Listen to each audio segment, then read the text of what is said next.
Rajesh ji, national conference और PDP आप कुछ भी कहिए, वो तो कहते हैं कि हमारी फुटिंग है। वो कहते हैं जी तो हमारा तो राजनीतिक वर्चस्व जो है वो पूरे जम्मू कश्मीर में है। वो तो मानते ही नहीं आपकी बात को।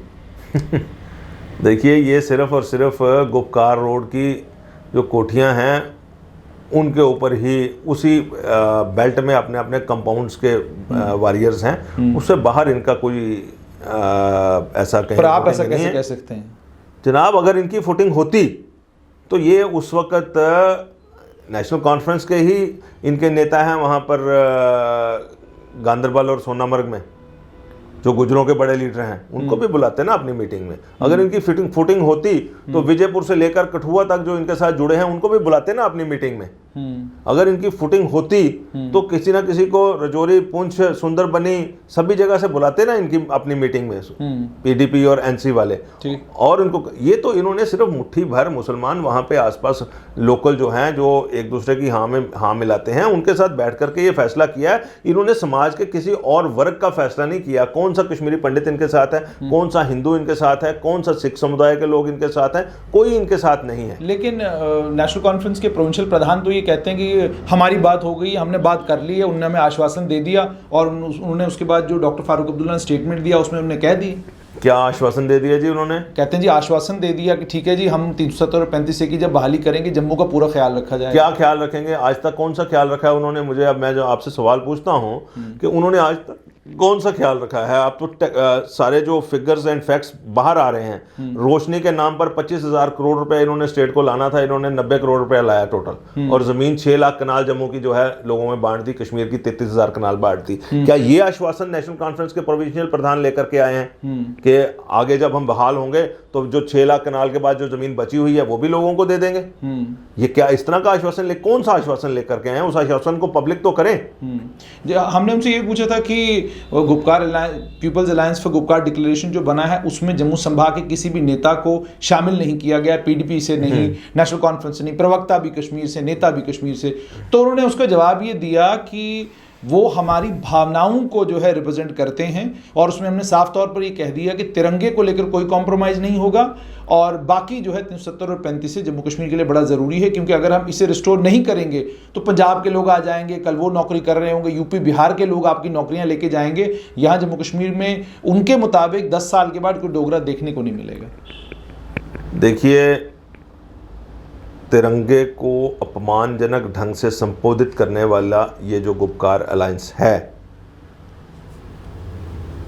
उसकी बातों पर अगर कोई प्रोविंशियल प्रधान यकीन करता है तो मुझे उससे सिंपैथी भी हो सकती है। उसके अलावा मैं कुछ नहीं कह सकता। पहले आप तिरंगे का अपमान करें, उसके बाद आपको आश्वासन दे दिया जाए, ये तो कोई बात बनती नहीं है।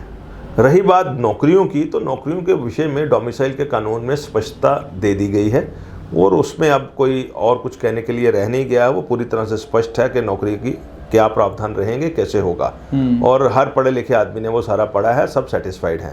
ये सिर्फ जो उनका वर्गलाने का एजेंडा है, लोगों को इनसिक्योर करने का एजेंडा है, उस एजेंडे के पूरक बने हुए हैं, क्योंकि पुराने व्यापारिक हित हो सकता है उनके साथ जुड़े हुए हों, ऐसा कोई बात हो।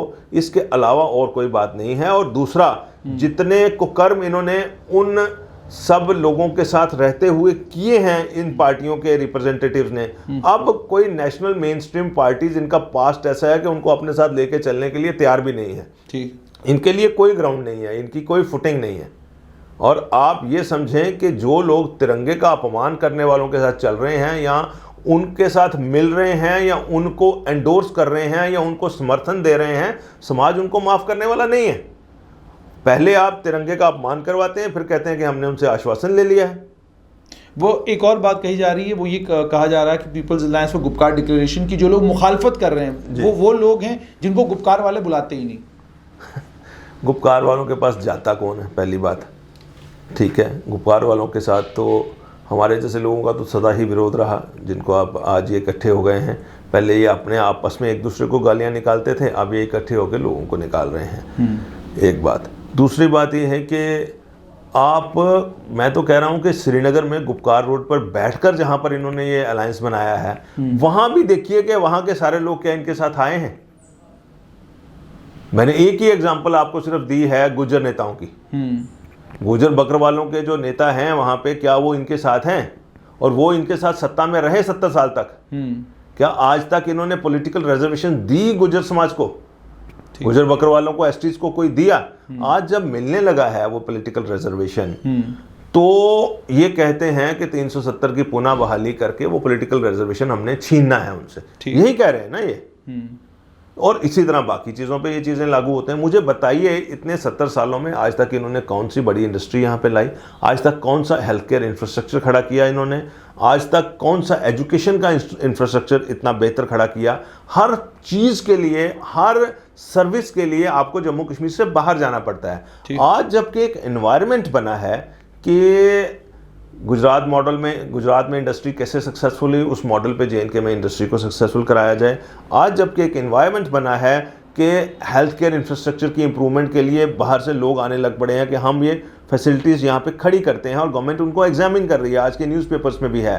तो ये चाहते हैं कि वो हेल्थ केयर इंफ्रास्ट्रक्चर ना आए यहाँ पे। इसी तरह से एजुकेशन के बारे में भी लोगों की क्वेरीज आ रही हैं कि यहाँ पर आकर के हम खड़ा करें, ये चाहते हैं ना आए। और तो और मैं सबसे आपको इम्पोर्टेंट बात बताता हूँ, केंद्रीय प्रशासनिक सेवाओं के वो सारे अफसर जो कि 22, 23, 24, 25 साल की आयु में यहाँ पर आ जाते हैं जम्मू कश्मीर को सर्व करने के लिए, यहाँ की पॉलिसी प्लानिंग करने के लिए, और 60 साल की उम्र तक एवरेज 35 साल के लिए यहाँ सेवा करते हैं, और उसके बाद उनको कहा जाता है कि आप यहाँ से वापस चले जाएं क्योंकि आपको यहाँ रहने का अधिकार नहीं है। ये पुराने टाइम की बात कर रहा हूँ। आज जब उनको ये अधिकार मिले हैं, उनका जुड़ाव बनेगा इस मिट्टी के साथ, उनका इस मिट्टी को देखने का नजरिया बदल जाएगा कि हमने भी बाद में वहाँ यहाँ रहना है, यहाँ रह सकते हैं।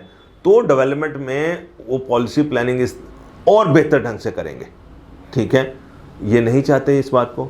ये चाहते हैं कि फौजी बाहर से आए, हरियाणा से लेके महाराष्ट्र, केरला, बंगाल, हर जगह के, यहाँ पर आकर सीमा पर जम्मू कश्मीर की रक्षा के लिए अपने प्राण त्याग दें, शहीद हो जाएं। लेकिन अगर उनका परिवार जम्मू कश्मीर में रहना चाहता है तो उसको रहने ना दे। क्या आप 370 की पुनः बहाली करके वो फौजी, वो सिक्योरिटी फोर्सेस वाले, जो केंद्रीय बलों के जो जवान हैं जो यहाँ पर शहीद हो रहे हैं, क्या उनके परिवारों को यहाँ पर राइट नहीं है कि जिनका बच्चा या जिनका जवान यहाँ पर शहीद हुआ है, यहीं पर मकान बना करके वो रहें कि इस जगह के लिए हम शहीद हुए, हमारा बच्चा शहीद हुआ है?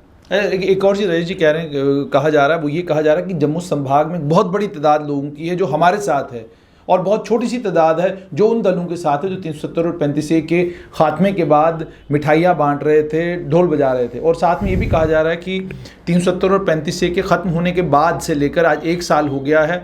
31 अक्टूबर के दिन हमने किसी को ढोल बजाते हुए या खुशियाँ मनाते हुए नहीं देखा। हमने लोगों को दुखी और परेशान देखा, और अगर कोई मना भी रहा था वो भारतीय जनता पार्टी के लोग थे या उसके साथ एफिलिएटेड ऑर्गेनाइजेशन थी। क्या कहेंगे इसके बारे में आप? देखिए, सवाल भारतीय जनता पार्टी का नहीं है, सवाल राष्ट्रपक्ष और राष्ट्र विरोध का है। ये जो चेंज है, ये केवल मात्र भारतीय जनता पार्टी के वोटर्स के लिए चेंज नहीं है, ये जम्मू कश्मीर के सारे समाज के लिए, भारतवर्ष के सारे समाज के लिए चेंज है। इसमें ऐसा नहीं है। उससे पहले विलय दिवस हुआ है, विलय दिवस की छुट्टी भी थी और लोगों ने वो सेलिब्रेट भी किया।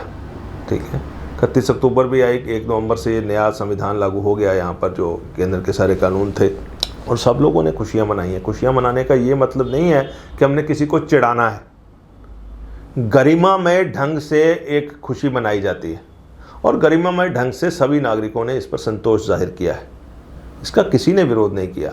ये केवल मात्र डरा करके रखते थे, 370 तोड़ोगे तो हाथ सड़ जाएंगे, कि कट जाएंगे, कि जल जाएंगे, कुछ समझ नहीं आ रहा। ना कोई हाथ जला, ना कटा, ना कुछ हुआ।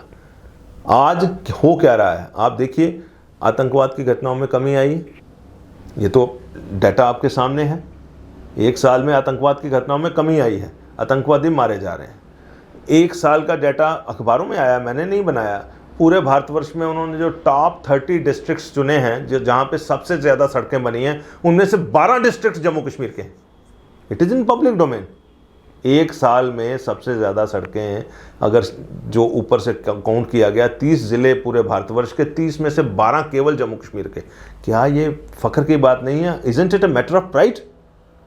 उन ज़मानों में ऐसा कोई नहीं हुआ।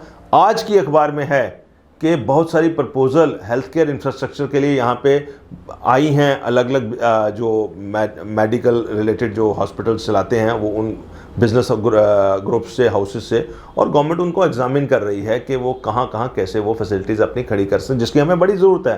तो पहले हमारे पास ऐसे लोग कभी नहीं आए। आज बन रहा है कि इंडस्ट्रियल डेवलपमेंट कॉरपोरेशन बनाई जाए गुजरात की तर्ज के ऊपर, यहाँ पर इंडस्ट्री आए और उसकी रैशनल डेवलपमेंट हो। क्या हम वो नहीं चाहते हैं?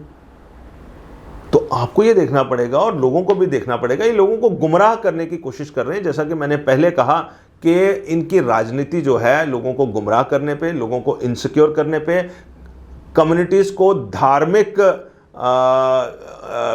जो लाइंस पे लड़ाने पे, और उसके बाद रीजनल डिस्क्रिमिनेशन के नाम पर एक दूसरे को लड़ाने पे चल रही थी। वो उसका एक खात्मा हो रहा है और उसके खात्मे के साथ एक नए युग की शुरुआत हुई है जिसमें डेवलपमेंट नज़र आ रही है।